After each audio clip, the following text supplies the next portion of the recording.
This is the Asia Trade. I'm Shery in Tokyo. And I'm Annabelle, Droulers in Hong Kong. The top stories this hour. The dollar breaking below key levels ahead of the widely expected Fed cut. Bond traders stepping up options bets that the US will see at least 1 half-point rate reduction by year-end. Bloomberg learns that a group including Oracle, Andreessen Horowitz and Silver Lake is set to take over TikTok's US operations, leaving China's ByteDance with less than 20%. And we speak exclusively with the Lotte Retail Group CEO about the South Korean giant's Southeast Asia expansion plans.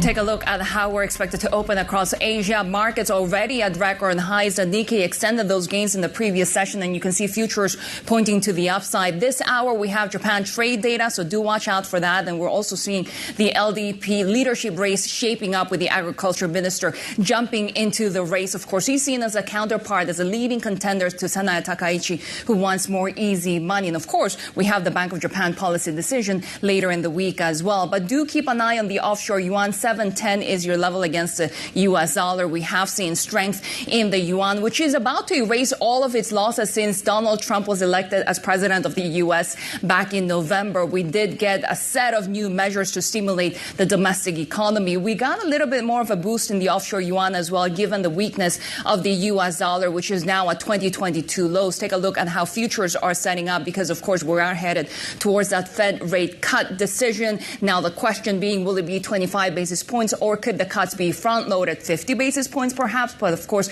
that question key, given that we continue to see strong retail data. We continue to see that beating expectations, although a little bit of bifurcation in the market with the top 10% earners really driving the share of consumption in the U.S. And we're following Oracle because of that TikTok news, part of that consortium that has agreed to purchase the U.S. operation of ByteDance. TikTok, Bell, of course, we'll be watching those tech stocks in today's Asia session as well.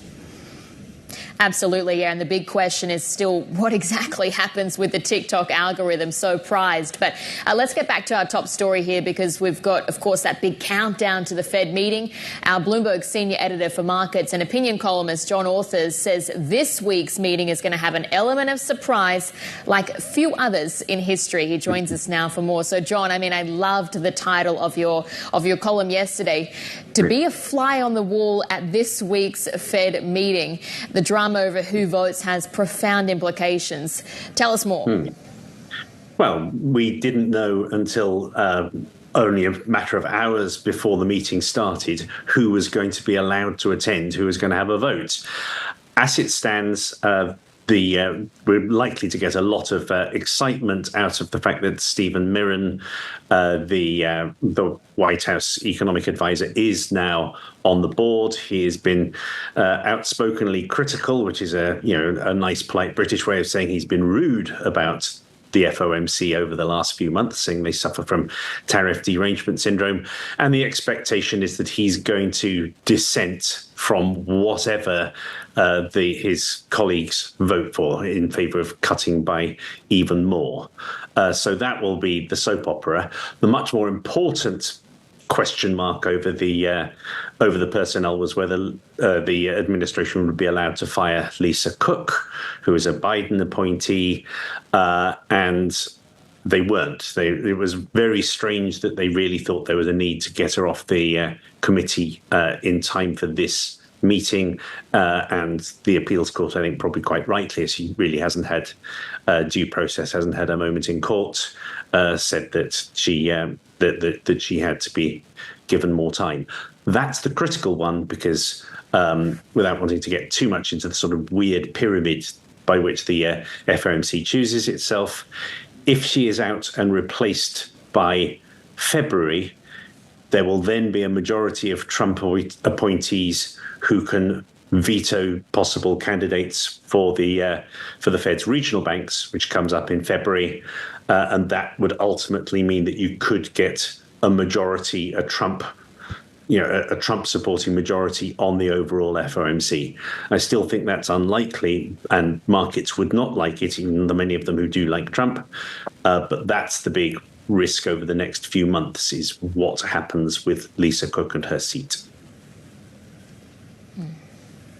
And what happens over the next few months, but also more long-term when it comes to long-dated interest rates? With Stephen Miran, you mentioned he also commenting on a potential third mandate for the Fed to pursue moderate long-term rates. What are the implications for the bond market?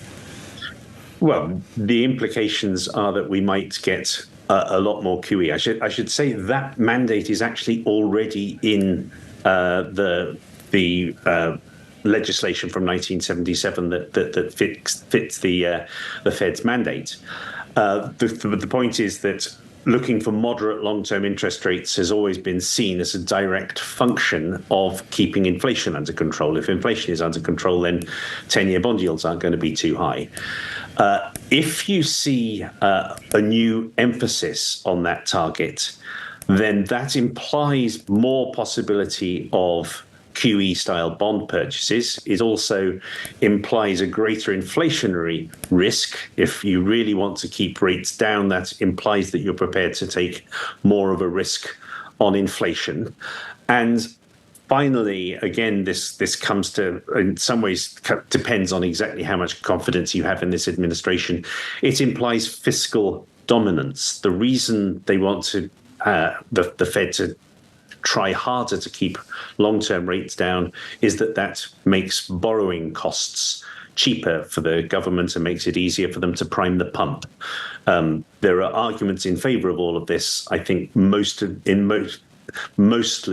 markets will regard it as market negative if you do get a clear change in the mandate towards keeping long bond yields down.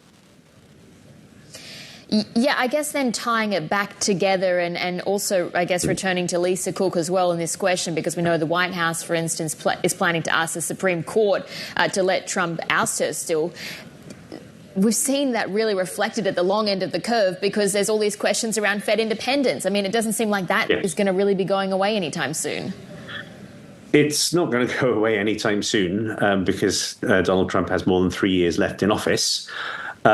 You're right that a lot of this depends on the Supreme Court. There are rulings that they've made so far which have made clear that they do regard the Fed as different from other federal entities. It's one where it's much more questionable in the Fed's mind, in the Supreme Court's mind, whether the president really can fire her.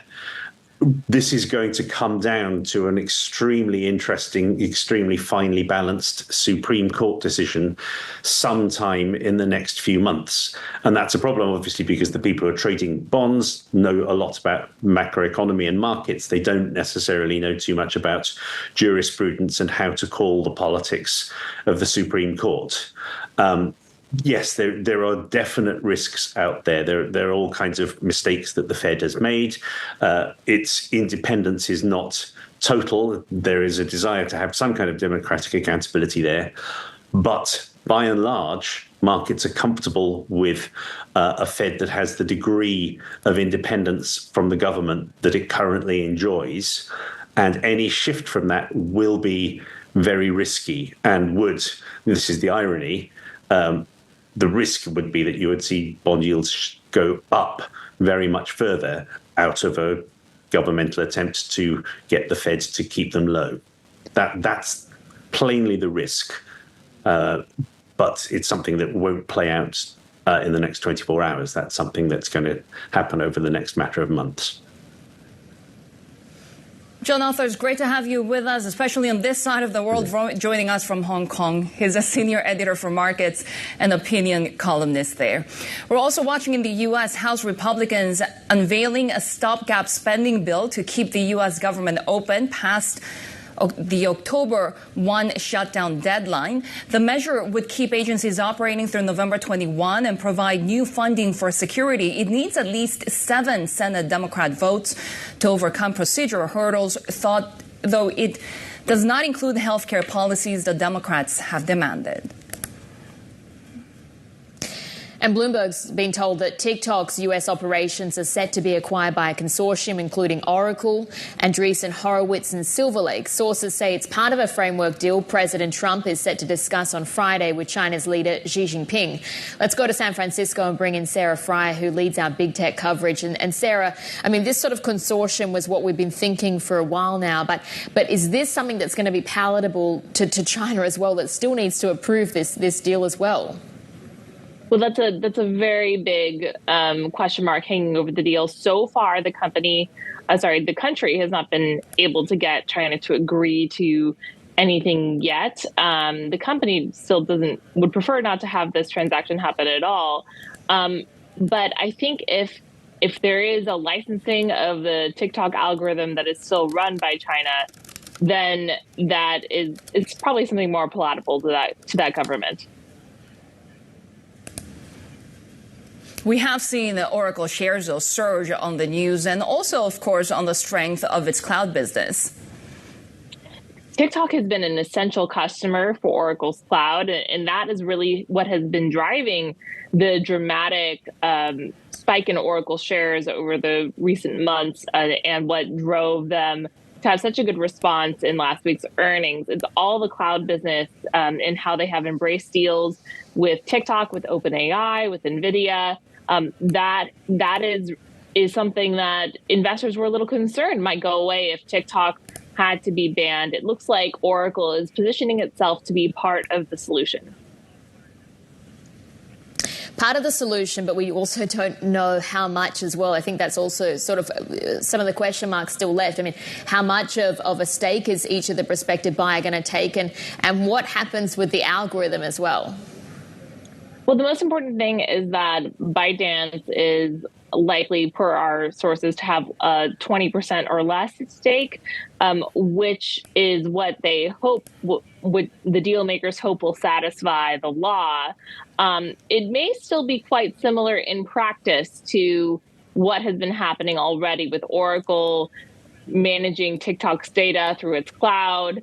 That is something that Oracle and TikTok projected for a long time as the solution that they already had to the national security issue. So we're going to be scrutinizing this and taking a look at what actually changes. You know, for users, they're supposed to get a new app as part of this. How is that data going to be cordoned off from the data from the rest of the world, and especially China? How are employees going to be talking to other employees at the Chinese headquarters? I think that there are so many wrinkles left in this to play out, and we still don't have a final deal announcement. This is just the proposal that has been raised as a reason to delay the deadline for a ban until December. It's already been delayed a couple times.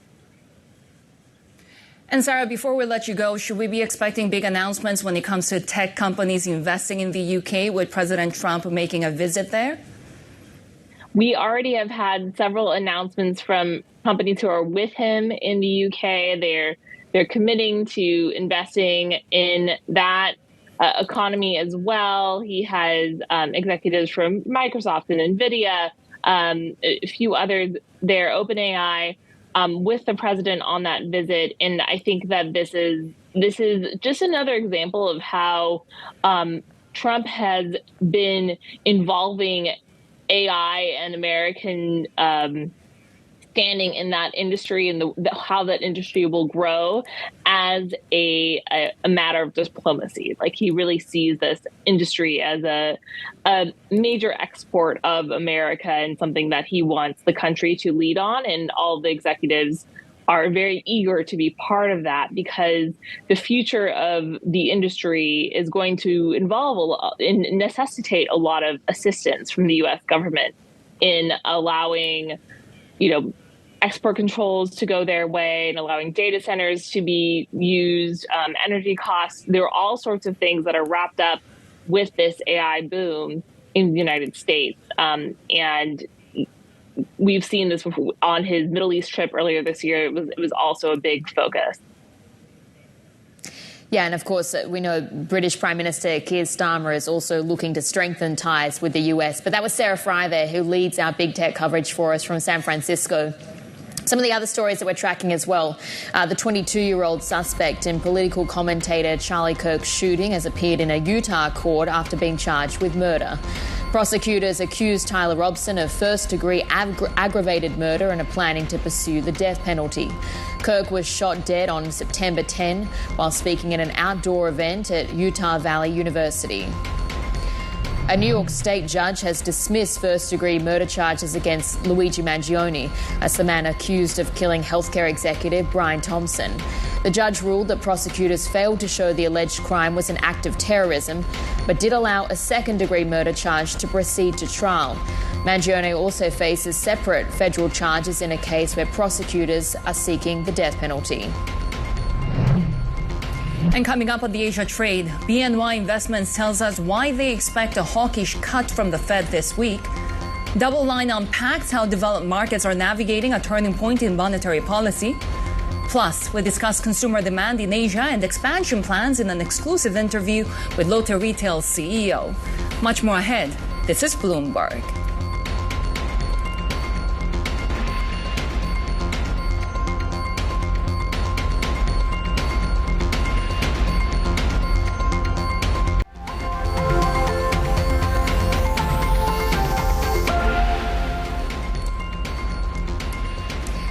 We're on a big countdown to the Fed decision. The wide expectation is that we're going to see the first cut for 2025. Lots of questions, though, of course, around what sort of path we're on. Is it an easing one, or are we looking more at a one and done? So there's a big question over what kind of projections we get as well. But our next guest expects a cut like others, but a hawkish one as well, with as many as 4 dissents. Joining us now is Vincent Reinhart, chief economist at BNY Investments. He was previously an economist at the FOMC and also a secretary as well. And I really like what you had in your notes about how in this role that you had for 7 years, I mean, one of your responsibilities was approving the seating plan.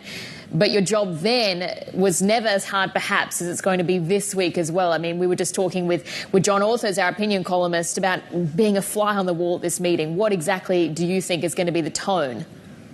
Well, they parachuted in a new governor, and another governor is subject to a court case, so it's pretty complicated. I think they're going to feel embattled. They are going to be somewhat mistrustful. There's, after all, a new guy on the block, one who is still officially in the administration because Stephen Miran is only on leave from the Council of Economic Advisors. And also, there will be a certain wistfulness because the Fed sitting around the table today and tomorrow has to recognize that the people sitting there next year could be different. And you're expecting a hawkish cut as sort of a compromise, but what compromise does that reflect to you? Well, go back. Why do we expect to cut at all? Chair Powell signaled it at Jackson Hole. But a year before at Jackson Hole, he just blew the door wide open and said they'd be cutting. This one is a little more tentative. How come? That probably suggests he had some restive members he had to coax along by saying, yes, it'll depend on the data between now and then. And yes, by the way, there's a summary of economic projections that will be coming out, and you'll be able to signal that this is only a limited policy action. So I think the way it was set up suggests to me that it's not a group that agrees completely, and therefore 25 is the best the chair can do. It's probably the most he should do anyway, given the outlook. And how much is it about future meetings? Because although rate cuts are already priced in for this one, the fact that the composition of the FOMC continues to change, we are going to get Chair Powell's term expiring next year, not to mention now a new mandate of pursuing moderate long-term rates as discussed by Stephen Miran already. So what signaling does this give to markets and investors? I would remind yourself of that when you look at the summary of economic projections tomorrow at this time. Those forecasts will be written down by people who won't all be there to actually vote on those policy actions in 2026 or 2027. We know the direction of travel. It's inherent in the way the Federal Reserve is designed. An administration can influence the composition of the board over time, and that influences the bank president. It sets the tone of the FOMC. The further we get into the Trump administration, the more that is going to be taking place, and the more next year's Fed will be different than this year. What will next year's Fed look like? Well, we'll be able to tell from the dissents. I think there's quite possibly 3 dissents from the Trump appointees on the board wanting more than a 25 basis point cut. As they get company, we'll get more. Vincent, let's then focus on the fundamental economic backdrop. The fact that non-farm payrolls were so poor, jobless claims noisy, but yes, a rise as well, not to mention, of course, the annual employment data also being revised down. Are we correct in assuming that the focus has now shifted to a slowing labor market more than inflation? So one thing to note is the Fed has mostly dealt with its serious problem of inflation. So inflation is closer to the goal. When inflation is closer to the goal, you can worry more about your other objective, maximum employment. So it's only natural that the employment objective would seem a little more important, because when inflation was 9.25%, it wasn't that important. Inflation was job number 1. So that's the first point. Second point is employment growth has clearly slowed. Some of that is appropriate given labor supply has slowed because of the government's attitudes towards the border. This easing is more insurance that the slowing in labor growth may make the economy less resilient to adverse shocks. If you're printing 150,000 new workers each month, you're pretty resilient. But if, in fact, the run rate to keep the unemployment rate unchanged is closer to 50,000 jobs created a month, then it's easy to imagine a shock that puts you in negative territory, and negative territory is scary. So basically, we got an economy slowing. Now, third point about revisions. Revisions tell us we weren't doing as well as we thought we were, but we thought we were doing pretty well. It's not news about an imminent turning point. It's just the news that makes you reassess that run rate. Run rate is slower. They're probably going to want insurance. Right. Vincent Reinhart, really good to get your insights. Chief economist at BNY Investments, looking ahead to the Fed rate decision. We have more ahead. This is Bloomberg.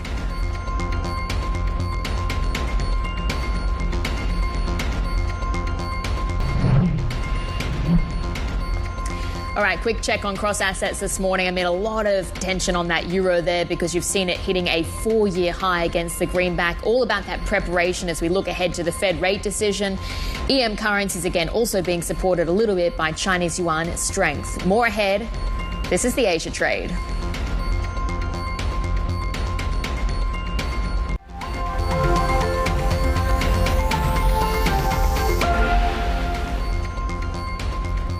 We're watching bonds as we head towards a Fed rate decision. We have seen already Treasuries gaining ground. The short end yields already at the lowest of the year. The 2-year yield at the lowest since September or so. Of course, a key question whether we'll see a 25 basis point cut or those cuts front loaded and what happens next. We're headed towards a Bank of Japan policy decision as well. We do have a 20-year auction today, and really investors concerned about the demand appetite there, given that we potentially could get some hawkish remarks coming from BOJ Governor Ueda. Our next guest says that developed markets are navigating a turning point in monetary policy amid mixed economic signals. Joining us now is Bill Campbell, portfolio manager at DoubleLine. Bill, great to have you with us. So if potentially we could get a BOJ that's a little bit more hawkish towards the end of the year, a Fed that's potentially more dovish, what does this signal for global markets? Well, I think the most important thing is the Fed turning more dovish. I think that this is actually an interesting time. We are going to get Fed cuts at a time where there isn't an emergency need for the Fed to cut. So net, that is going to be stimulative across global markets. And it's coming at a good time because we know that the trade policies that have been implemented by the United States have been a net headwind to global growth. And right now is really where the rubber meets the road on those policies. We are seeing the implementation of tariffs in Japan, which clouds the economic outlook for Japan, the economy going forward at a time when, there's also political questions to, around the LDP leadership election. So with these growing economic headwinds, and when we look also in Asia at the Chinese economic data, China's recent economic activity data clearly shows an economy that is slowing to a slower pace of growth, not a negative, but a clearly slower pace of growth. And the authorities there don't appear to be eager to push the stimulus button. So the Fed easing comes at a time to offset some of these global headwinds. I just want to make one point that we've seen a decent rally in U.S. yields in front of the anticipated Fed meeting and Fed cut tomorrow. And a decent amount is priced in with the 2-year you mentioned, right at 350, a little bit above, and the 4-year right at 4%. And I think those are key levels to watch. And we're watching Jay Powell's press conference to see if he's going to give a dovish cut. Or if he, is going to be a little bit more hawkish in providing a cut, but, maybe not wanting to signal a lot of cuts on the back of it. That's the key question, right? What happens with the presser and also what happens with the dot plot and how much dispersion we see there? So could we see some volatility with the sell the news given that so much has been priced in? And how do you position for that? So I think the positioning around just outright yields in the U.S. is a little bit more difficult. I think the way that we've been positioning for this uncertainty is around a steepening of the U.S. yield curve. In either case, if Jerome Powell comes out with a dovish cut, we would expect the front end of the yield curve to rally through 350 and price in a little bit more. That would steepen the yield curve. And if Jay Powell comes out with a little bit more of a hawkish cut, I think the back end of the yield curve, could push higher. I think that Jay Powell is going to try to thread the needle. And in either case, if he's more dovish or if he's more hawkish, I think that there is going to be continued political pressure on the Fed to do more on interest rate cuts. And the natural outlet for that is through the currency. And I think that we're seeing that in the euro today, continuing to push towards, I think we're going to get a push towards 120 and maybe a breakout there. But I also think emerging market local currencies remain extremely attractive. We've been allocating more and more to high real yield emerging market countries from Latin America to Asia. And we think that even in an environment where global growth may be slowing on the margin, the Fed cutting interest rates in this environment where we're not having an economic emergency is going to continue to push the dollar lower. And if we see emerging market currencies maintain some appreciation or just remain stable, that allows emerging market central banks to ease their policy rates throughout the rest of this year to deal with the cyclically slowing growth. And we think that emerging market bonds, emerging market local currency bonds are a tremendous opportunity at this particular point in the cycle.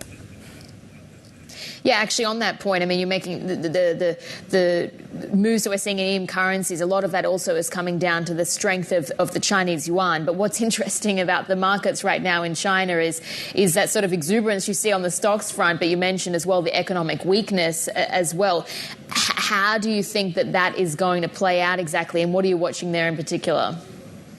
I think the won stability and the slight strength that we've seen in it is more the authorities' attempt to maintain control and maintain stability in markets to encourage, to discourage any sharp financial contractions. I do think that, we are seeing a bit of exuberance on the Chinese equity side. Yes, on the biopharmaceuticals, we've seen some regulation changes. Yes, we've seen a little bit of a step back between the U.S. and China on, the trade rhetoric. And we're going to see, in fact, President Xi and President Trump meeting at the end of the week. So I know that there is a little bit of euphoria around that. But I think the Chinese authorities are concerned that they still have issues in the property market. They still have a large debt stockpile to work through. So they are more concerned about maintaining economic and financial stability rather than trying to force a stimulus through. But the impact of that is that they aren't going to cause a left tail shock to emerging markets. They are going to keep that stability, and the upside that we are likely to see is more from the U.S. component of the global macro situation, where we see the U.S. lowering interest rates, making hedging costs cheaper for a lot of international investors. And so I think that is going to likely increase hedge ratios, from foreign investors investing in the U.S. and put further downward pressure on the U.S. dollar and provide further upside pressure to currencies such as the euro and in emerging markets. Finally, over the past several years, the emerging markets have been very lightly allocated to by the investment community. And I think that in a time where we're seeing valuations very stretched across credit spreads and equities, the emerging market local currency trade, continues to remain one of our more favored trades here at DoubleLine. Yeah, I like that you say lightly traded for emerging markets. I mean, others might say they've been pretty unloved for the last few years. That was Bill Campbell there, a portfolio manager at DoubleLine, and we'll have plenty more ahead on the Asia trade. This is Bloomberg.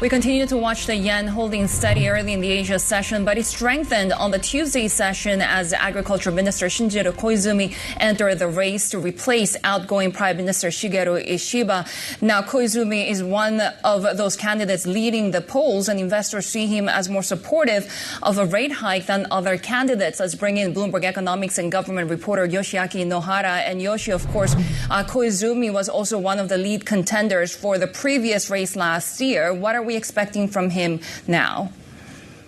Well, it's good to keep this in mind. He came third last time, and this time, obviously, the Prime Minister Ishiba is stepping down, so he has still a strong chance to win the race. And in terms of the market expectations, he's seen as more of a candidate who is likely to continue the current administration's policies to some extent, as opposed to his main rival, who is the Sanae Takaichi, known for her support for aggressive monetary easing. And so what does that mean then for markets in turn? The Japanese yen, bond yields, expectations for the BOJ? What happens next? Well, for the yen, his candidacy means that, there's some expectations that he may try to maintain the status quo and support gradual interest rate hikes by the Bank of Japan, which is positive for the yen. But if the Takaichi wins, there's expectations that she will hit brakes on the BOJ's normalization path, which is negative for the yen. So, it's hard to know what would be the ultimate impact for the markets. For bonds, I think it's going to be a matter of how much the new prime minister is willing to spend from the government's budget, and that's going to affect the people's expectations about fiscal health here. And Yoshi, we are expecting Prime Minister Ishiba, outgoing as he may be, to visit the United Nations for the General Assembly there. And of course, there's so much on the agenda right now with tariff negotiations ongoing. And we're now hearing Japan is pushing back against that U.S. call to impose higher tariffs on China and India for importing Russian oil. Right. So that's a really critical news, that came out of yesterday. And it's good to know that Japan has never supported higher tariffs. It's always preferred sanctions to work with other nations to add pressure on nations like Russia. But in terms of sanctions, in terms of tariffs, it's a difficult matter for Japan because it doesn't have much natural resources. Therefore, it wants to keep trade barriers low with other nations always. Yeah, which to your point is why Japan's finance minister, for instance, is pushing back on that US call to try and ramp up those sanctions on Russia, given the concerns around oil and exports to places like India, for instance, or China.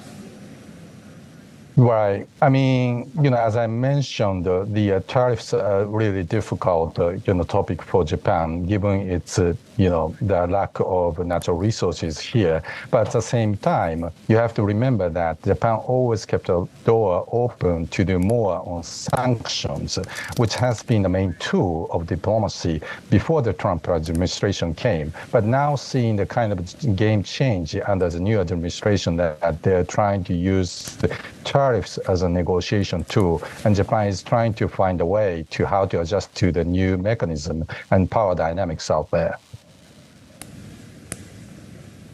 That was our Bloomberg economics and government reporter Yoshiaki Nohara there. Thanks for joining us. And sticking with that trade front, President Trump says he's spoken to Indian Prime Minister Narendra Modi in a move that could ease tensions between the two major economies. The call came after the two nations resumed trade negotiations. Let's get more with our senior editor, Derek Warbank, joining us for more.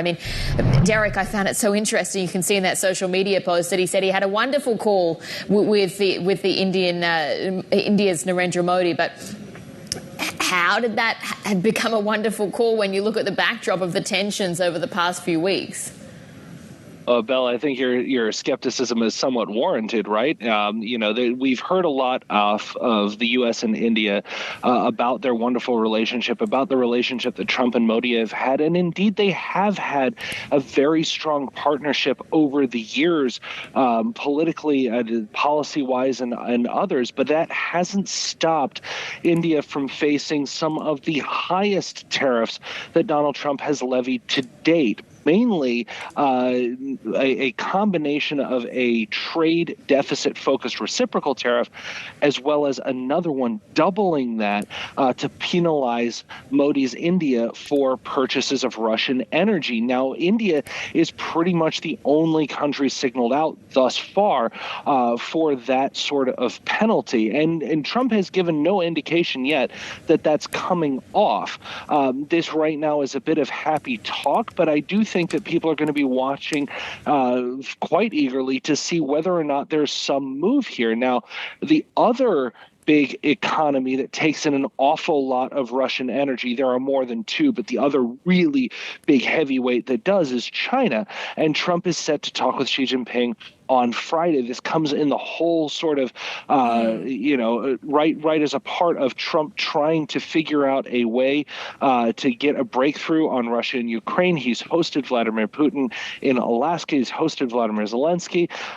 It hasn't worked so far. Russia hasn't been willing to move at all yet in any real perceptible way towards there. There could be more conversations that might happen while Trump is in Europe. He's in the United Kingdom right now for a state visit. So let's see how it goes. But happy talk so far, nothing tangible yet. When it comes to China, of course, really the monopoly over the supply chains, being able to control more of that is critical, especially when it comes to those very important minerals. And we're seeing now Washington trying to invest more in this sector.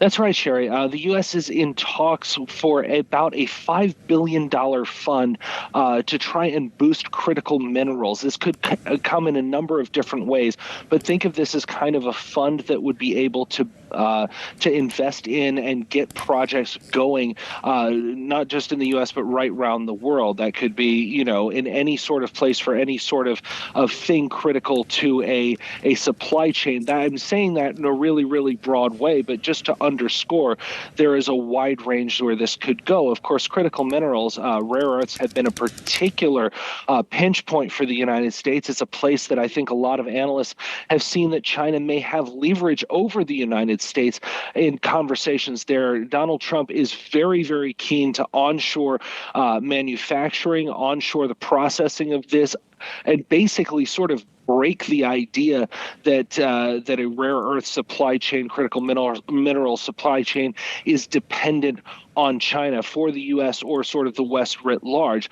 This would be a part of doing that. Can that get all the way there? Maybe not quickly, but we're talking in these cases about really capital-intensive operations. It's not easy to start a mine or a refining operation or anything like that.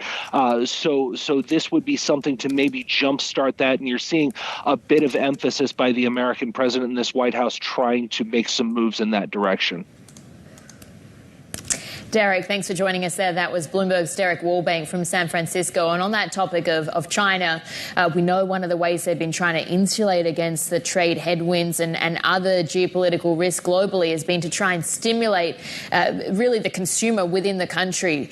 Focus a lot of it so far, we've seen more on the consumption side, things like trade-in vouchers, for instance. We've seen policies to try and support white goods, for instance, but you still have seen industrial output, for instance, really outpacing consumption. So how can they try and boost it moving forward? This week we had a lot of anticipation around a new consumption plan, and this time they're looking more at the services side, but not through any sort of real subsidies. It's more about things like extending operating hours of museums and tourist sites, hosting more sporting events, allowing more companies to enter industries like high-end medical care, sort of creating the conditions, I guess, that people actually want to go out and be tourists and buy services within the country. Especially given that we continue to see the Chinese economy slowing down for a second month, all of the activity data for the month of August, right? But you said it is really the services sector that we're focusing on, and that the PBOC, the policymakers in China, have put more focus on. Their latest report now showing, stating that as incomes rise across countries, consumption spending also changes form, and it really shifts to services instead of consumption of goods. So it seems that all of these measures, including 19 to develop infrastructure and, of course, operating hours extensions, as you mentioned, for museums, tourist sites, all have these variables in mind. We have more ahead on the Asia trade. This is Bloomberg.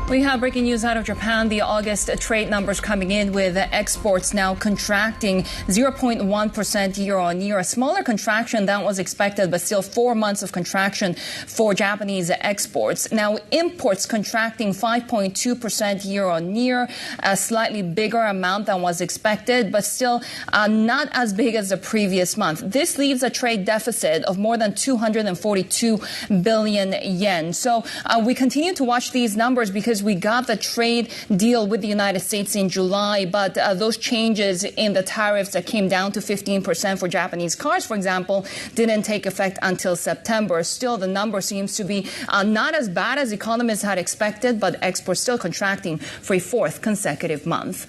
We continue to watch the Japanese yen as well, and also 20-year JGB yields. We do have an auction later today. Lots of interest around the bidding coming ahead, of course, of the Bank of Japan rate decision on Friday, and also with the leadership election of the ruling LDP party heating up. For more, let's bring in our senior FX and rates reporter Ruth Carson. And Ruth, we saw a lot of movement when it came to JGBs, also the Japanese yen, with Koizumi really announcing his candidacy for the election. Why?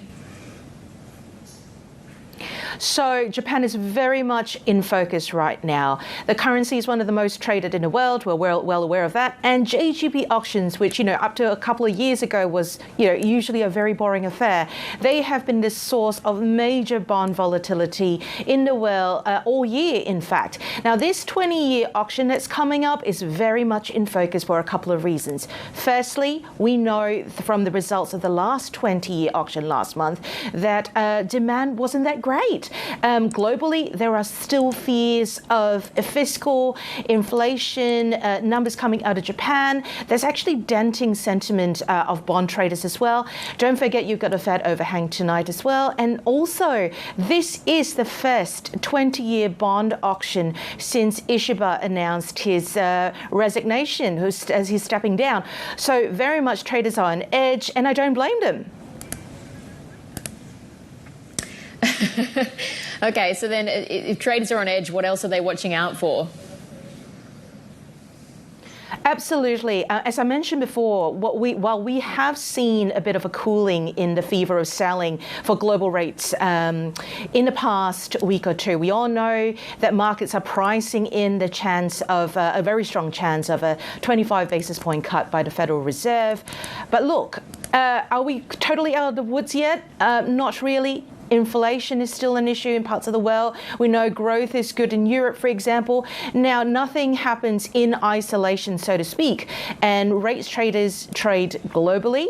So all this would indeed be weighing on traders' minds as the auction draws near.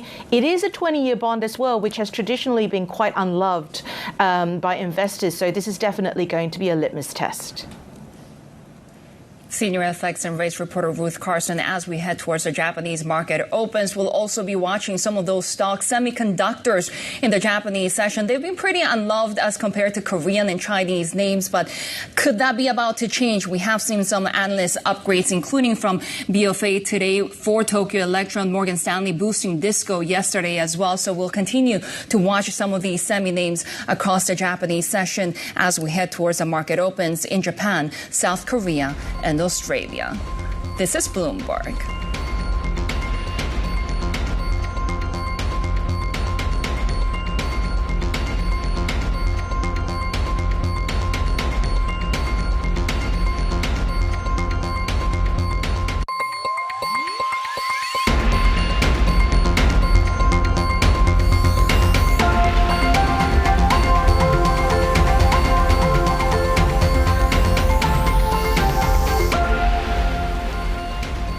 Asia's major market opens, embracing for a number of monetary policy decisions. Of course, Bell, we're very much focused on the Federal Reserve, but we also have the Bank of Canada, we have the Bank of England, Norges Bank of Japan also later in the week. Yeah, it's a really massive week for central bank decisions, but I think really most people's attention are going to be coming straight down to the Fed. And we had Stephen Miran, for instance, being confirmed yesterday. Lisa Cook, she still gets to stay in this meeting today, as we've been discussing, to be a fly on the wall when this really concludes, and what we get in terms of not just that expected cut, what do we get in terms of the projections as well? Yeah, the dot plot, very important right now and a focus for investors as we're watching that decision. 25 basis point rate cut priced in. But could we see those cuts front-loaded, and what happens next is a key question. Take a look at how Japan is opening right now, because we have seen a series of gains for Japanese stock markets at the open, slightly under pressure right now. But this after the Nikkei already held record highs. 44,700 is your level right now. We have seen some strength for the Japanese yen in the overnight session as well. So we're around that 146 against the greenback. This, as we also saw the candidacy of the Agriculture Minister Koizumi jumping into the LDP leadership race, and what that means when it comes to rate hikes. Investors do see him more supportive of BOJ policy normalization as opposed to another lead contender, Sanae Takaichi, for example. That moved the Japanese yen, that moved JGBs as well. The 10-year yield holding at that 160 level as we have a 20-year auction. Very important for that test of investor demand later today. Take a look at how Korea is also opening, because another record high for the Kospi. We're talking about more than 10 sessions of gains already for this market. We are seeing a little bit of declines, 0.6% for the Kospi, but really what a run the South Korean market has had. SK Hynix, for example, so its longest winning streak ever, 11 sessions of gains, and you're seeing the Korean won holding at that 13.78 level, Bell. Yeah, and taking a look at what's happening with Australia coming online as well, I think really in the session today, I mean, we can wait to see when it fully gets underway because, of course, staggered start about 10 minutes into trading session. Generally, though, I think we're probably going to see maybe a little bit more low volume trading. We'll see maybe investors just sort of pausing, waiting until we get that decision. But many traders are saying the stage is really set for the ASX 200 to continue rallying. Some of the names we're watching in particular could be the mining stocks as well, given we've seen the US looking at a fund for critical mineral deals. So we'll watch some of those names. And in terms of what else we're tracking is just those continued moves that we see in the bond space as well. And this pricing and this expectation we get a cut. Aussie dollar, again, they're fairly steady in the session today. But let's bring in our guest who says the global equity markets are currently Teflon coated. With us now is Sean Darby, Managing Director at Mizuho Securities Asia. So I think it's interesting because, you know, the stage sort of seems set for this cut and it's that big focus on the projections. Now you've got Stephen Miran in there as well. It's going to be that big focus on the dissenters as well, the ones that are agitating for larger cuts. And again, it just seems like this is all kind of positive for equities. Well, it is really. I mean, we're in one big reflation trade and oil prices remain low. The dollar's dropped nearly 12% from its peak. You've got steep yield curves, particularly in the United States. And you've got this on-running loosening of financial conditions where credit spreads are also very tight. So almost anything that you throw at the equity markets, it's bouncing back. I think the irony may be is that 3 to 4 months from now, as we go into the year end, the economic data points are going to come really important because this has all got to have some follow through later on in terms of some earnings changes. And although economic forecasts will be marginally upgraded, it's nowhere near enough to sort of meet the expectations that the equity markets have priced in over the last 3 to 4 months. So then how long does the good run continue and when does that sort of reality check set in? I mean, markets move ahead of those economic projections or results. Well, the paradox is that the bond market's going to do a lot of the work for you. If we do get a real slowdown and not a soft landing, then that's going to be lower bond yields, bad for equities. If we're going to get a re-acceleration of growth, which is what our case is, then bond yields will sell off, and that's going to be very difficult for equity markets in terms of valuations. So the as the further we go on this rally, the narrower the ability for equity markets to manage around bond yields, I think, is going to be the main constraint. Despite the fact that we continue to see a solid economy, Sean, especially in the U.S., earnings estimates continue to move higher, and we just saw consumer spending also remaining strong. Well, that's really the paradox. It's not just the United States seeing these better earnings numbers. Most of the equity markets we cover at the moment, earnings revisions have been actually quite positive over the last 3 months. So you are getting some upgrades, which is allowing this rally to continue. I think one very important point is that for the best part of the last 18 to 24 months, bonds and equities have been positively correlated, the prices, which is very, sort of rare in the last 20 years. And we're going back to a period where bond and equity prices are negatively correlated, which is what I think is really producing this big tailwind for equity markets. So maybe any change in the inflation data might actually upset that apple cart going forward. But you're right, earnings numbers have been relatively better than expected, and certainly when we look at the Nasdaq earnings revisions, they're melting up at the moment. So again, I think investors are really more focused on the fact that there are these big growth areas, and that's really what's driving the rally. Bond yields, I think, are going to be perhaps a later story, but they're actually producing a fantastic tailwind for equity markets. How much of that dynamic with bond yields is at play here in the Japanese market that has also other idiosyncratic stories like the BOJ normalizing and hiking rates, and at the same time we're seeing this uncertainty over the LDP leadership election? Well, I think the way to describe Japanese monetary policy is that it's ultra loose at the moment. Real interest rates are very deeply negative. So the economy and the equity market are responding to that. In fact, if you look at the best part of the JGB yield curve up to 10 years, that whole yield curve is in negative real rate. So highly stimulative, even without any other additions to it. I think for Japan, the story really is that you're going to get a very strong set of nominal GDP numbers, and that's going to continue to uplift earnings. And if you look at the small cap index in Japan, as well as looking at the Russell, when you get these big bouts of nominal GDP growth, it's small cap stocks that tend to do very well, and Japan is no different from that. One of the names that's doing well so far is at the open in Tokyo is Tokyo Electron. That's had an upgrade from Bank of America. It's still that broader tech story, the resilience we see in terms of AI spending as well. This is very much the mainstream view. So how do you find value right now? Well, I think the mainstream view is, as you said, it's very much on the AI spending by the four big mega tech. What we're finding is actually that spending is broadening out to everything from computer peripherals all the way through the supply chain. So the real story maybe is that what you saw from Oracle last week, which was a sort of a non-AI player in the sense that it wasn't part of the megatech story, is probably going to get replicated in large parts of the NASDAQ. So from our point of view, you've just seen with some of these AI stocks like NVIDIA, that story seems to be well priced in. It's going to be all of the relative other part of the chain of tech spending that's actually going to do quite well. And we think, again, this has probably got a 3 to 6 to 9 month story. A lot of it focused on the tax benefits from the depreciation changes from one big bill act 3 months ago. That certainly has played into it.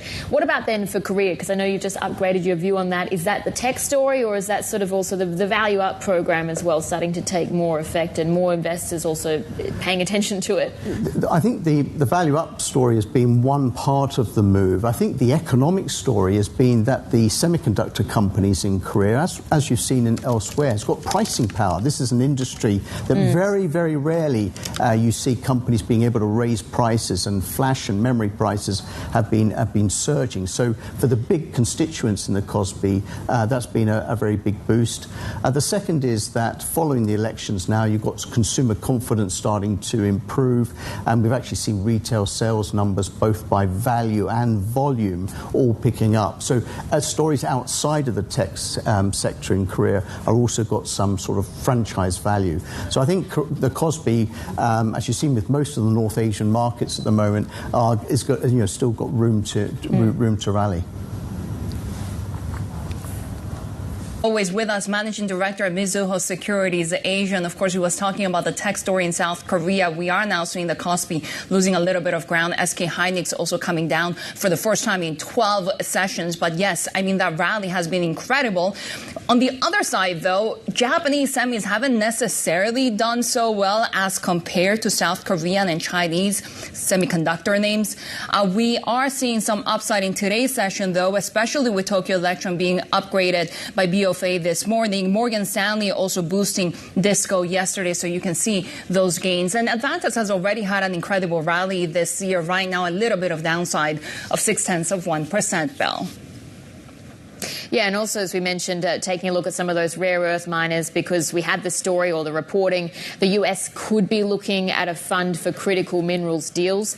There is a lot of anxiety in the US about the stranglehold, essentially, that China has in this space in terms of the refinement and the processing as well. So you are just seeing some upside for some of those rare earth names in Sydney today as well. We'll have more ahead on the Asia trade. This is Bloomberg.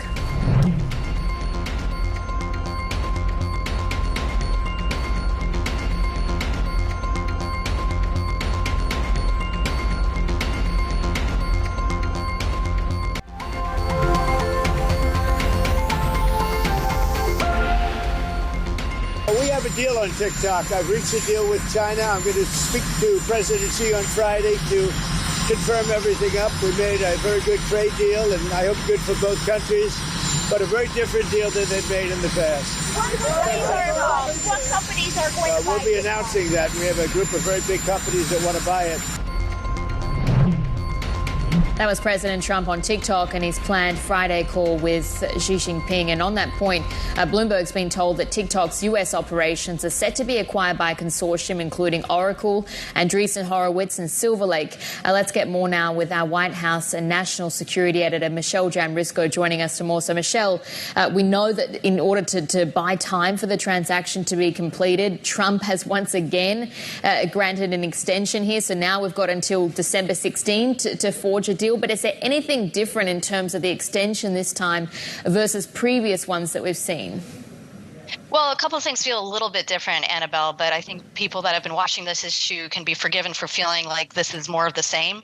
The consortium that you mentioned is largely some familiar names. Oracle and Andreessen Horowitz at least have been, involved in this sort of talk for quite some time, at least since Trump took office, and this was under extensions. And all the pressures remain the same. I mean, in the clip that you played after Trump was discussing the announcement of the deal, he mentioned that he is getting calls from parents and who say their kids would go crazy if the TikTok app was removed. And this is something that he said repeatedly even before he took office, is that, this is such a vital part of young culture here. And interestingly enough, that is also one of the reasons why so many people said that this needs to be reined in as part of social media that might have a sort of toxic effect on the next generation. But all of that, plus privacy and national security concerns, have been in the mix. What feels a little bit different this time, though, is at least one political and one technical point. I mean, politically, this issue has been so intransigent for all year in the U.S.-China relationship, and yet now, and it kind of helped stop, talks that were in motion earlier this year when tariffs were starting to be applied. But now, because there is some progress on the TikTok issue, it appears that has opened the door to the Xi-Trump call that is set for Friday that you mentioned. And secondly, the algorithm, which has been at the core of this issue, what to do with the TikTok algorithm, how will that be handled? There seems to be, we don't know yet what the terms of this framework that was presented on Monday in Madrid between U.S. and Chinese officials, what those details are. But there does seem to be appear to be some satisfaction from both sides, including on the Chinese side, importantly, with how that might move forward and be resolved. So, Michelle, on that point on the broader U.S.-China relationship, I mean, Washington has tried to continuously push back on Beijing when it comes to tech dominance. So this agreement over TikTok, why TikTok? This seems counterintuitive. How does this fit in? Yeah, this is a deal that and an issue that has crossed so many sticky lines of the U.S.-China relationship. I mean, privacy and national security that we mentioned, but also business ties and Chinese operations in the U.S. and how does Trump achieve a better deal, so to speak, as he always loves a good deal. How does he win on sort of investment terms here? So this is very core to what Trump has been trying to do across the board in not only in resolving what he sees as unfair trade imbalances across the world, but also with this world's second biggest economy, how is he going to kind of win on investment and take back what he thinks is, kind of an unfair imbalance in terms of investment on that? But yes, it hits on some core, very sensitive tech issues, and within the broader relationship, of course, Xi and Trump will be talking not only on Friday, but hopefully eventually if they meet in person, which might happen next month, they'll be talking along a myriad of other issues that touch on semiconductors, rare earth minerals, and export restrictions. A lot of things that like TikTok will hit on those lines of how is trade and investment being fairly conducted on either side. Right, our White House and National Security Editor Michelle Jamrisco there. China has announced wide-ranging measures to stimulate domestic demand by promoting the consumption of services in the latest attempt to help an economy grappling with slower growth. Bloomberg Senior Executive Editor John Liu joins us from Beijing. John, how significant will these measures be when they don't necessarily include any funding or subsidies for the services sector? Well, so what the government announced was a number of measures aimed at what I would say increasing the supply of services in the economy. So they're going to be extending the hours that museums are open. They're going to be holding more sporting events. They're going to be letting private companies enter the industry of providing medical services. These are some of the measures that the Commerce Ministry, along with other ministries, announced yesterday. This is an attempt to increase the services provisions within the economy, and hopefully more people will take advantage. That'll create more jobs. What these measures do not do is they do not address demand. They don't address how is the government going to create more demand for these services. And so until we get that side of the picture, I think it's going to be a little hard to gauge what the actual implications will be. Then what does that tell you about the government urgency and the emphasis that they're putting on this, given that they're not at the point where they really want to give out vouchers, for instance? Well, I think it's important to note that there is a lot of interest right now because we had the data earlier this week that showed investment was weaker than expected, consumption was weaker, industrial production was weaker. So the economy is not doing as well as people had hoped. And I think layered on top of that is this memory people have of last year where at the end of September, the government, the central bank governor, various other ministers came out and announced a bevy of very strong stimulus measures to get the economy up and going again. And so the question has become, what are we going to get this year? You know, what is the government going to do to stimulate the economy? How and how big? And so in this context, I think everybody's still waiting. And though we've got these measures so far on services and not quite as satisfactory as people had hoped, but we have a few weeks in September still. I think the big question is, what else are we going to get? All right, that was Bloomberg's John Liu there. Thanks so much for joining us from Beijing, and we'll have more ahead on the Asia trade. This is Bloomberg.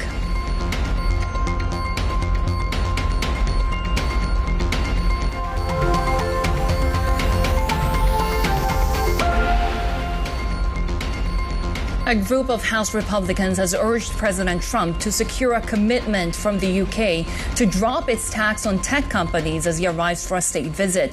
Bloomberg's Lizzie Burden has more on Trump's agenda for the trip, which comes at a difficult time for UK Prime Minister Keir Starmer. Welcome to Windsor, the 11th century fortress behind me. Not the usual venue for a state visit, that's Buckingham Palace. But this isn't President Donald Trump's first state visit. Indeed, it's an unprecedented second here in the UK. And there's much on the table. We're told to expect $10 billion worth of economic partnerships. We're going to see the president flanked by the bosses of OpenAI and NVIDIA. But this visit could not be coming at a worse time for UK Prime Minister Keir Starmer. He's had 3 forced departures from his government in just the past 2 weeks, not least the UK's ambassador to Washington, Peter Mandelson, over his ties to Jeffrey Epstein, the disgraced, deceased financier. Indeed, Epstein is the tie that binds not just Starmer via Mandelson, the King via Prince Andrew, but also the US President himself. So there could be some painful small talk. But above all, as Britain plays its ace in deploying King Charles III himself, it is crucial that Keir Starmer wins something substantive here from Washington.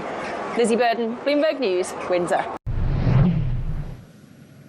Well, ahead of Trump's trip, the UK is said to have quietly shelved its talks with the US aimed at eliminating tariffs on British steel.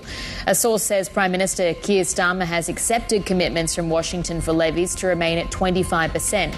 That's less than the 50% slapped on other countries' exports, but still a level which UK companies have said is damaging.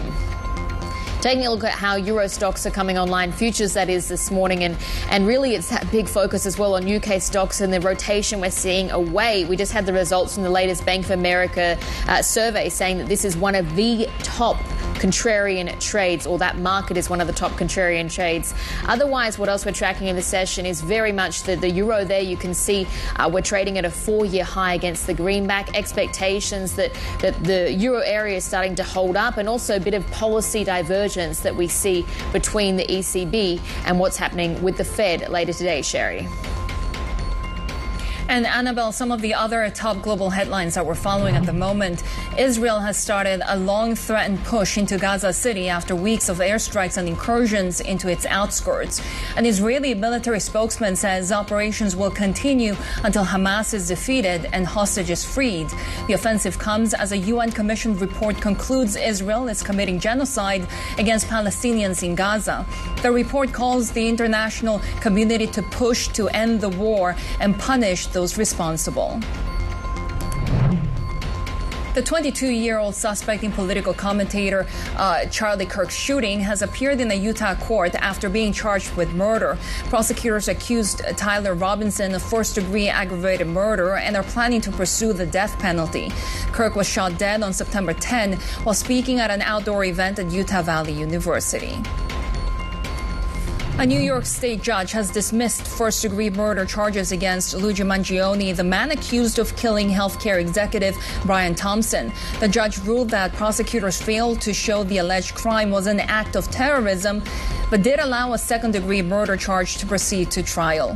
Mangione also faces separate federal charges in a case where prosecutors are seeking the death penalty.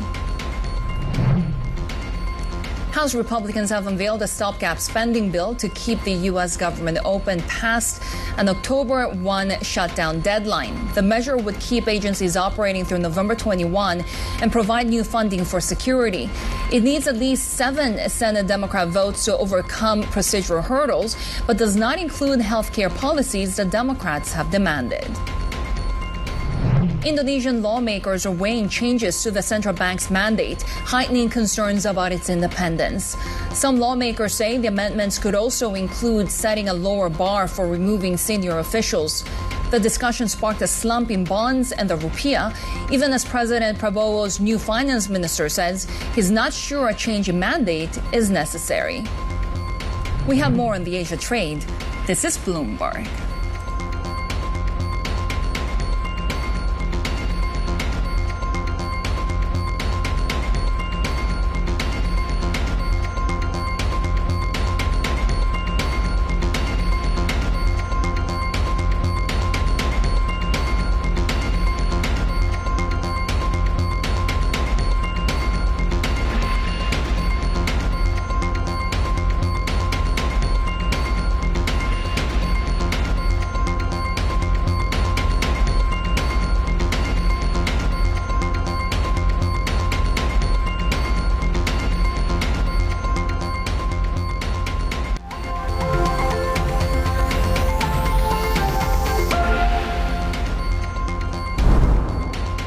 Bringing you some breaking news this morning. We've just got the figures out for Singapore non-oil domestic exports, and the numbers actually aren't great. We saw non-oil exports falling in August. Economists actually have been expecting a rise, so you can see that contraction of 11.3%.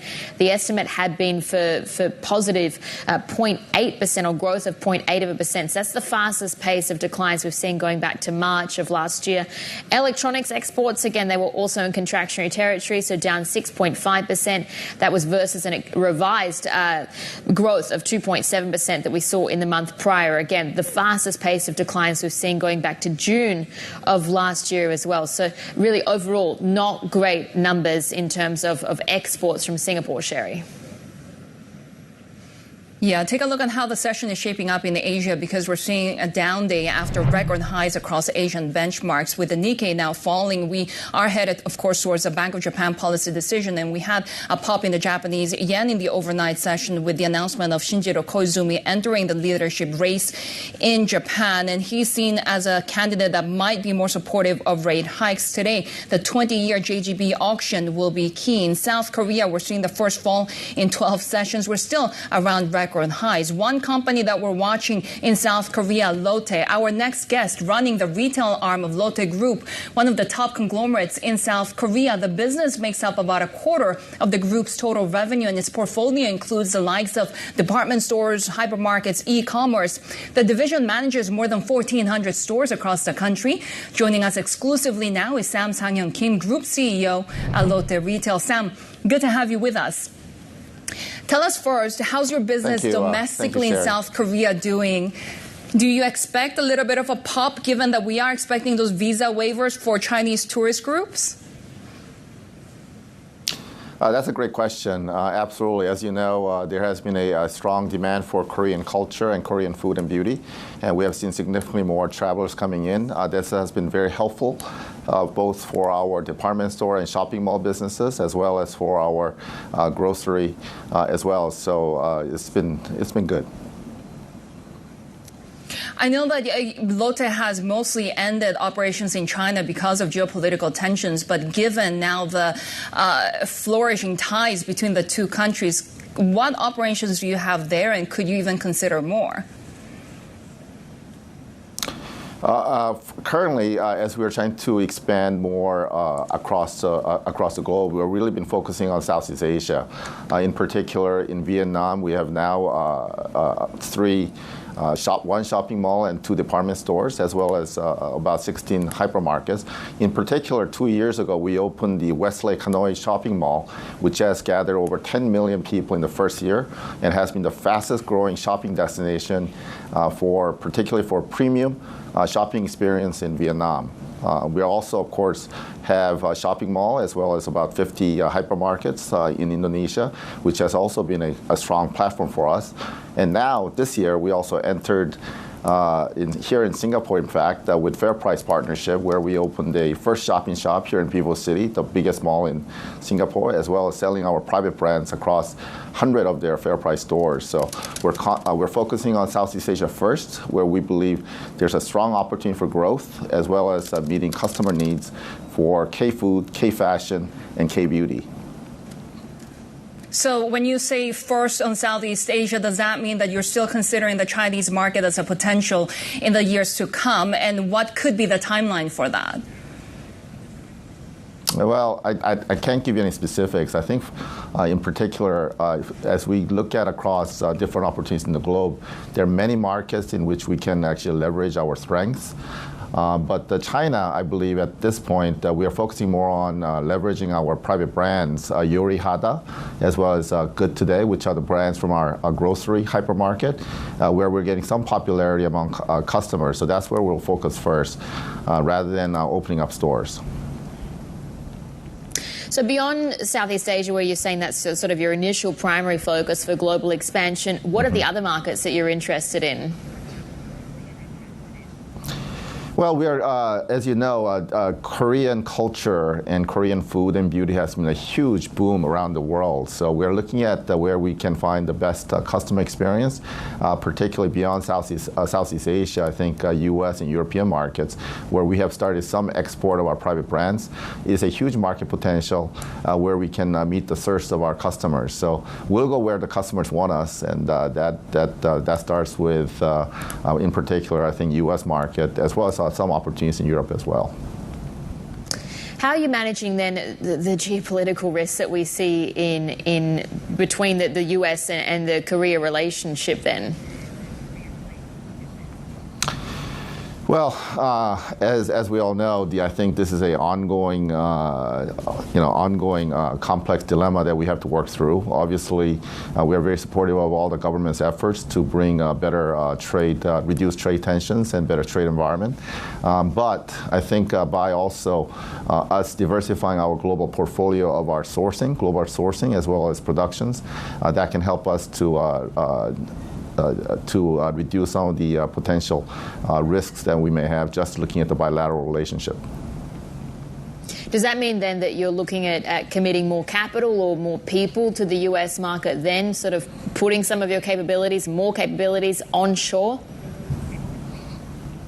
Yeah, no, we are first of all, we are in the process of trying to establish a regional headquarters here in Singapore, where there are great talents, as well as more flexibility and opportunities for global expansion. So we'll be leveraging building a base here out of Singapore in which we can use to then look at exporting our private brands, as well as devising our global expansion strategy. Over time, I think we'll then look at how we can establish ourselves better in bigger markets like U.S. But rather than leading with capital, I think it's more important leading with our customers so that we can better meet the customer needs through our products, increase our awareness level, as well as then look at opportunities for how we can best expand in those markets. When it comes to the retail arm of the Lotte group as being a core affiliate of the broader conglomerate.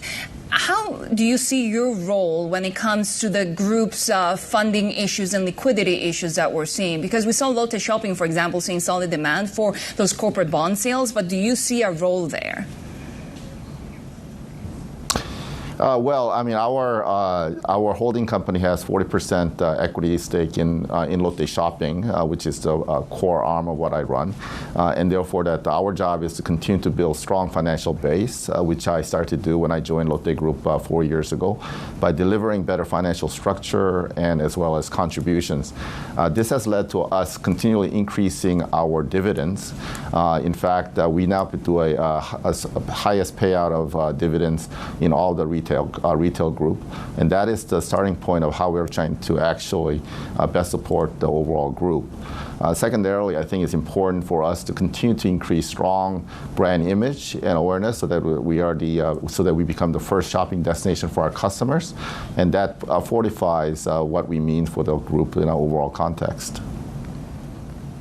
And of course, you run e-commerce as well. Tell us a little bit about how really the AI exuberance that we're seeing and the changes in technology are also sort of helping or hindering and providing more competition as well for your business, especially with the likes of Coupang and other e-commerce retailers out there. That's a great question, Shery. In fact, when Gen AI first came out with, when we got exposed to Gen AI last year with ChatGPT, I thought this as a great opportunity for us to make the next leap in the whole era of the digital generation. In particular, I think there are 4 different ways that we can actually leverage AI technology. And in fact, this year, just last month, I kicked off our first AI conference announcing the Agentic AI enterprise platform that we want to build across 4 different arenas. First and foremost is helping the shoppers do a better job shopping by creating shopping agents. And in fact, we start to do this with our Bottle Bunker, which is the biggest liquor and wine store here in Korea, where we now have a opportunity to have an AI sommelier who can actually help navigate customers, advise them in terms of how they can shop for different kind of wines and liquors. We're then leveraging this shopping agent technology across different platforms we have in Lotte Shopping, and particularly in terms of our department stores with fashion, as well as beauty, as well as, of course, with our appliance stores in Hi-Mart, where we can help customers navigate through the complexities of buying for different appliances. We also have an opportunity to help our merchandisers and our commercial team by creating merchandising agent. What this means would be that we can help them negotiate better with our suppliers by understanding the cost structure of different products and the different cost elements in those products, as well as seeking for more products from global territories. As Korean customers have a higher demands for different imported products, we have a better knowledge of the type of products that we can offer. We're also looking at using AI technology for doing demand forecasting, and of course helping our team members do their work every day. So we are looking at the various opportunities in which we can help both our customers as well as the organization by leveraging the different AI technology that's going out there now.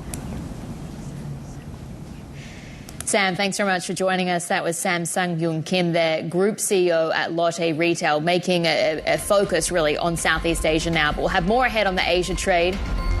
This is Bloomberg.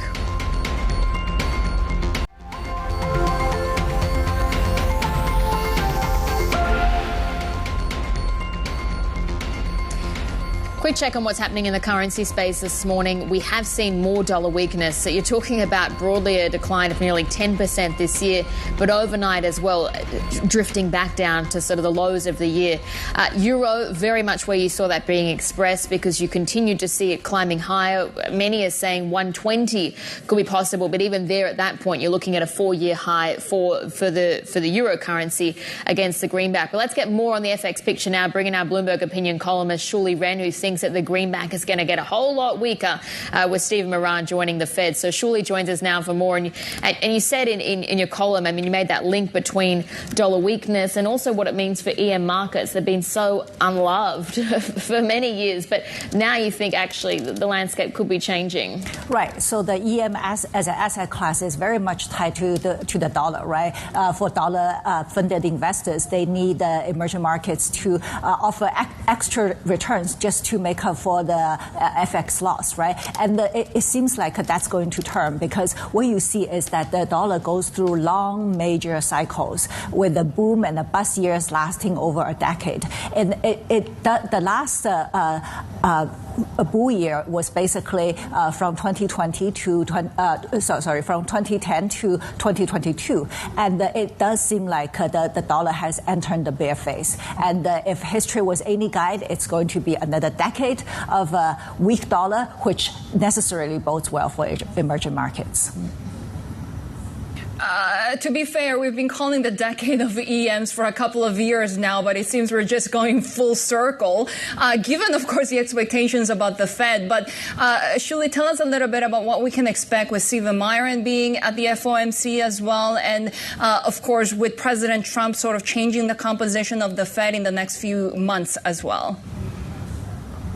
Well, he was known to like to ask forbidden questions, and that's not very comforting for global investors who have bought a lot of U.S. treasuries. Overnight, we saw news that he was even talking about possibly controlling the long-term bond yields, which is quite unconventional because normally the Fed controls the short end and then let the market decide on the long end. And if you go on a more extreme case, it could be considered as a form of yield curve control, and that goes back to Japan and Abenomics, right? When Shinzo Abe first launched his experiment, the yen was down 50% in the first 3 years. But I would say that, of course, Miran is just one member of the 7-member Federal Reserve Board, and he is not the chair. Nonetheless, Trump is changing the composition of the Fed, and I do think global investors feel even more urgency to diversify into other assets.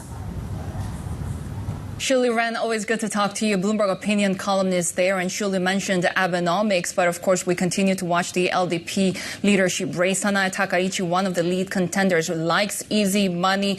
We could potentially see that continuation of that Abenomics policy if she's elected. But really what moved assets across Japan in the overnight session as well was the fact that Shinjiro Koizumi, the agriculture minister, announced his candidacy for the leadership race, and he's seen by investors as somebody who's more supportive of rate hikes. So we saw a little bit of strength for the Japanese yen. So we're sitting at that 146 level right now. And the Nikkei down for the first time in about 10 sessions or so. I mean, we've had an incredible run for the Nikkei as well. So we're talking about still around record highs. But what we'll also be keeping a close watch on the 20-year JGB auction is today with that sale. There's lots of interest around the bidding coming ahead, of course, of the BOJ rate decision on Friday. And as I mentioned, the LDP leadership race heating up. For more, let's bring in our senior FX and rates reporter, Ruth Carson. Ruth, so what's the mood right now ahead of the auction?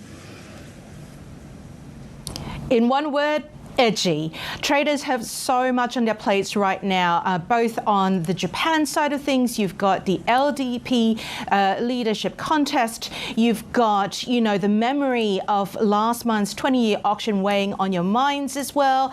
And on the other hand, you've also still got residual, worries and jitters around fiscal issues as well as inflation in Japan and indeed around the world. So rates traders looking at the JGB auction today would be thinking, how is this going to go? Is it a litmus test? And what does it bode for future auctions? Now, do remember, this is also the first 20-year auction since Ishiba, announced his exit from the LDP. So there's quite a lot riding on this as well. Yields have indeed come down from the high since 1999 that was reached earlier this month. But is Japan and JGBs out of the woods fully yet? I think we'll get a glimpse of that answer in a couple of hours.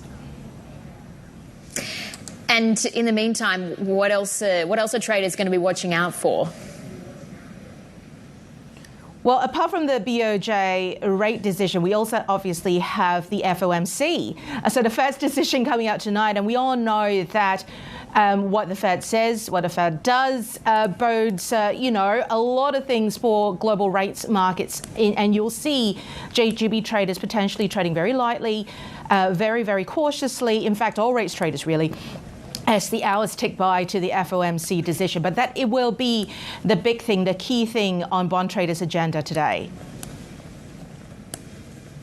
That was our senior FX and rates reporter, Ruth Carson, there. And we'll have more ahead on the Asia trade. This is Bloomberg.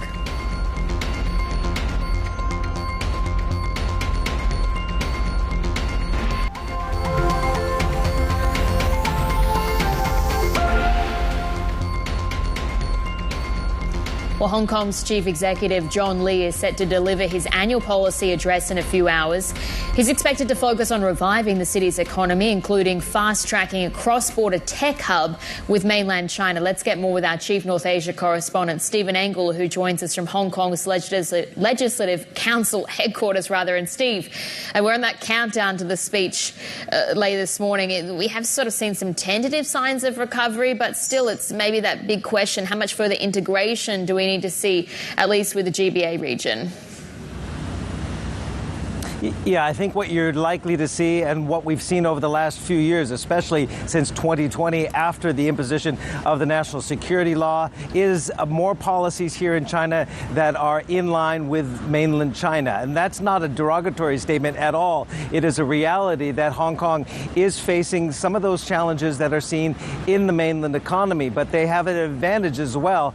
But they also want to sort of diversify beyond their traditional, I guess you could say, struggling sectors that have been the pillars of this economy, like property and finance, international finance. So John Lee will likely today further outline a diversification strategy, and at the center of that will be an acceleration of the northern metropolis, which is up on the border with Shenzhen, a large piece of land that is now rural land that they hope to turn into a multifaceted area of innovation that will include AI and other tech industries, renewable energy, medical devices, and ecotourism. So we're likely to get more details on the outlays of spending and the acceleration there. Now, that is also in lockstep with efforts to revive the property market, because there are a bunch of different smaller initiatives that we could possibly see, like raising the cap on the number of outside Hong Kong students into Hong Kong, which could also play into the eventual tech hub theme, but also lift property. If you have more students coming here, you have more families coming here, you have more people needing to buy property. So again, that is a part of a broader strategy to diversify and also put a floor on the property market, which has fallen. Residential property has fallen for 4 consecutive years, and there's been a relaxation of stamp duty. We could see a further relaxation of stamp duty for more expensive homes. We could see a widening of the allowance of mainland buyers here. Already 30% of residential homes here in Hong Kong are bought by mainland buyers. That could be increased in what is now being dubbed Property Connect. So we could see a channel possibly to Shanghai and Shenzhen of property investment here into Hong Kong without triggering the much dreaded in Beijing capital outflows. So there's so many different initiatives that they could do. You don't want to bite off too much that you can't chew. But again, Hong Kong is facing some structural challenges. And again, getting the financial industry, that's been a bread and butter here. How can you expand the Wealth Connect as well? They're calling it Wealth Connect 3.0 to go beyond the Greater Bay and tap investors in Shanghai possibly. Just quickly, Steve, though, we're seeing a little bit of a recovery in Hong Kong when it comes to the economy. That's right. In the second quarter, we saw a pickup in economic growth. but the stresses are still there. Unemployment is at a 3-year high. Confidence, one could probably say it's more anecdotal, is probably a little bit weak. And retail sales have been struggling as well. Many Hong Kong people, let's face it, they go across the border to shop in Shenzhen, and that is not great for retail sales here. So commercial property has been in the doldrums. So any kind of initiatives that the Chief Executive John Lee can put forward to kind of build confidence in property, build confidence in the retail economy. Again, this is a mom and pop economy that is facing a lot of struggles right now with high rents and also lower spending by consumers. So we'll have to see what he has to say in what's going to be likely a very long speech today.